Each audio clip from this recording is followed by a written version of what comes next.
तो आइए विद्यार्थी जी, RKTC एकेडमी में आप सबका स्वागत है।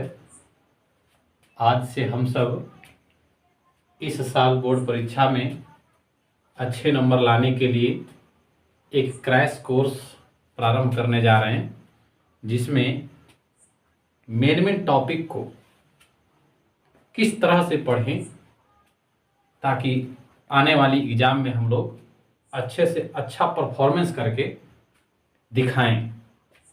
जिसमें आज आप सबको गणित के कुछ महत्वपूर्ण टॉपिक्स हैं। ऐसे तो टोटल सिलेबस आप लोग को बताएंगे, लेकिन उसमें जो मेन टॉपिक है, जहां से अधिक क्वेश्चन बार बार पूछे जाते हैं, उस पर हम लोग आज चर्चा करेंगे। तो आइए जानते हैं कि वो टॉपिक्स कौन से हैं। और ये चैनल है RKTC एकेडमी, जिसे आप लोग सब्सक्राइब कर लीजिएगा। अब निरंतर इस पर क्लास आप लोग को मिलेगी, जो पूर्णतः निःशुल्क रहेगी। चैनल को अपने संगी साथी मित्र को अवश्य शेयर कर दें और उन्हें कहें कि अगर मैथ में डर लगता है तो इस चैनल को अवश्य सब्सक्राइब कर लें। नियमित इस पर क्लास मिलेगी और वह प्रत्येक दिन ईमानदारी पूर्वक मात्र 1 घंटा, विद्यार्थी जी 1 घंटा अगर नियमित पूर्वक आप हमें दे देंगे तो मैं आपको बेहतर से बेहतर नंबर ला करके दूंगा। ये मेरा वादा रहा। बस आप लोग ईमानदारी पूर्वक मेहनत कीजिएगा। तो जल्दी से इस सब्सक्राइब भी कर लीजिएगा इस चैनल को और शेयर भी कर दीजिएगा। धन्यवाद। तो आइए प्रारंभ करते हैं।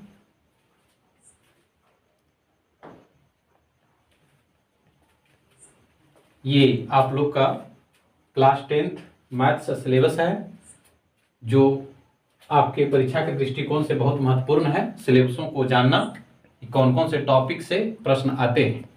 तो पहला है विद्यार्थी जी वास्तविक संख्या, दूसरा है बहुपद, और तीसरा है दो चर में रैखिक समीकरण। तो विद्यार्थी जी बात यदि करें तो ये 2 टॉपिक से आप लोग को एग्जाम में 10 नंबर पूछे जाते हैं। जी हाँ, 10 नंबर के क्वेश्चन आते हैं, जो ऑब्जेक्टिव फॉर्म में भी होते हैं और सब्जेक्टिव फॉर्म में भी होते हैं। शेष प्रश्नों से भी अच्छे खासे प्रश्न आते हैं विद्यार्थी जी, टॉपिकों से। जैसे आप लोगों को 2 चर में रैखिक समीकरण और द्विघात समीकरण, इन तीनों से मिलाकर के समानांतर श्रेणी, इन तीनों से मिलाकर के 10 नंबर पूछे जाते हैं विद्यार्थी। त्रिभुज एक ऐसा चैप्टर है विद्यार्थी जी, जो अकेले 10 नंबर पूछा जाता है। 10 नंबर का पूछा जाता है, जो ऑब्जेक्टिव और सब्जेक्टिव दोनों फॉर्म में होते हैं। तो ये 6 चैप्टर है आपके। पहला वास्तविक संख्या, दूसरा बहुपद, तीसरा 2 चर में रैखिक समीकरण, चौथा द्विघात समीकरण, पांचवा समानांतर श्रेणी और छठा त्रिभुज। और शेष टॉपिक है विद्यार्थी जी जो आगे देखेंगे। 7वां नियामक ज्यामिति, जिसे निर्देशांक ज्यामिति भी कहते हैं, त्रिकोणमितीय अनुपात और सर्वसमीकाएं। 9वां त्रिकोणमिति के कुछ अनुप्रयोग, जो 8वां चैप्टर से रिलेटेड प्रश्न रहेंगे विद्यार्थी जी। 10वां वृत्त, 11वां रचनाएं, 12वां वृत्त से संबंधित क्षेत्रफल और 13 नंबर पृष्ठीय क्षेत्रफल और आयतन। तो ये है आपके सिलेबस। इसमें विद्यार्थी जी आगे के प्रश्नों में त्रिकोणमिति का अच्छा खासा भूमिका है, जो अकेले यहां से ये जो 2 टॉपिक देख रहे हैं विद्यार्थी जी, अकेले इससे 20 नंबर पूछे जाते हैं।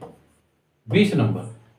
तो विद्यार्थी जी इस तरह से आप देख सकते हैं कि किस किस टॉपिक से ज्यादा प्रश्न पूछे जाते हैं, और जिस टॉपिक से ज्यादा प्रश्न आएंगे उस पर ज्यादा ध्यान देना भी आवश्यक होगा, जिससे कि एग्जाम में हम लोग अच्छा से अच्छा कर पाएंगे। साथ ही वृत्त से संबंधित क्षेत्रफल और वृत्त, ये दोनों मिलाकर के विद्यार्थी जी 10 नंबर पूछे जाते हैं। 10 नंबर पूछे जाते हैं विद्यार्थी जी। उसके बाद ये रचनाएं होंगे, ये अकेले 5 नंबर लेकर के आती है। और पृष्ठीय क्षेत्रफल और आयतन जो है विद्यार्थी जी, ये 20 नंबर के टॉपिक आते हैं। 20 नंबर के टॉपिक आते हैं विद्यार्थी जी। तो इससे आप आंकड़ा लगा सकते हैं। आप देख सकते हैं कि कितने कितने नंबर के आते हैं। 10, 20, 30, और इधर देख लीजिए 30, 20, 50, 50, 20, 70, और 70 और 10 80 या 5 85। अब 2 चैप्टर और बचे हैं विद्यार्थी जी, आप देख सकते हैं संख्यांकी और प्रायिकता।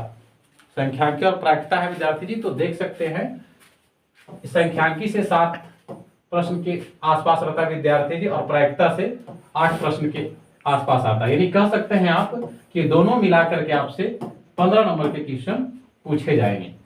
जो तो यहां से देख सकते हैं हम लोग कि हर टॉपिक ऐसे हैं जिससे प्रश्न आते ही आते हैं।